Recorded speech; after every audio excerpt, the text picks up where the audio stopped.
Alors, dans cette vidéo, on va voir ensemble l'installation des différents outils et la configuration de l'environnement de développement pour pouvoir démarrer avec Angular. Au niveau des prérequis, ce que l'on constate, c'est que l'on va donc avoir besoin de Node.js et d'un gestionnaire de paquets qui s'appelle npm.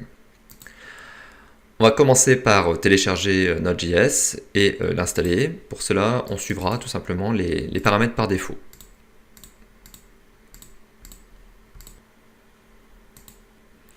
La seconde étape va consister à installer TypeScript.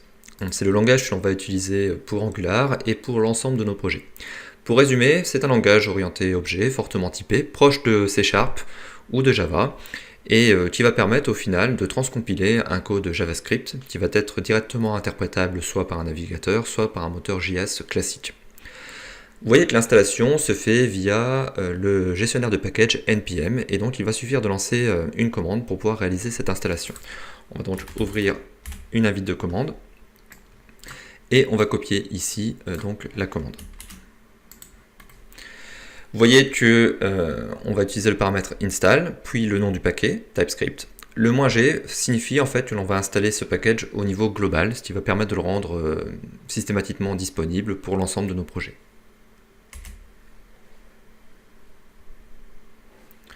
Vous pouvez vérifier que le compilateur est bien installé en lançant la commande tsc, donc ts pour TypeScript, et c pour compilateur. On va appeler ici tout simplement le numéro de version. Nous allons enfin passer à l'installation d'Angular, ou plus précisément d'Angular CLI. C'est en fait tout un ensemble d'utilitaires qui vont permettre de démarrer rapidement un projet, de le structurer, et qui vont apporter tout un ensemble de fonctionnalités au cours du développement.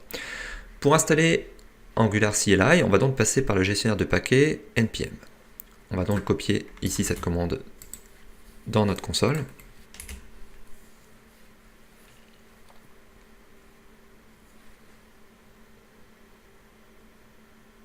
En fonction des cas, l'installation pourra être relativement longue. Dans tous les cas, si elle s'est bien déroulée, vous disposerez normalement de la dernière version d'Angular CLI. Pour terminer, nous allons avoir besoin d'un éditeur de code ou d'un environnement de développement.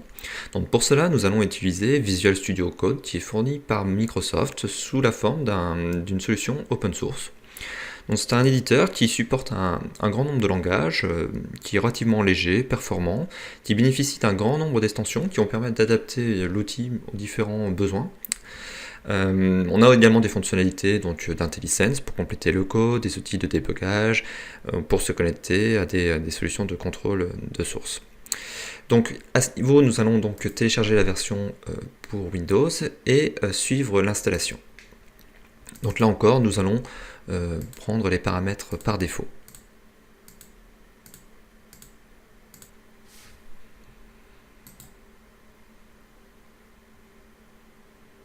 Bien, nous avons donc fini avec les différentes installations, et dans la vidéo suivante, nous allons voir comment réaliser notre premier projet Angular.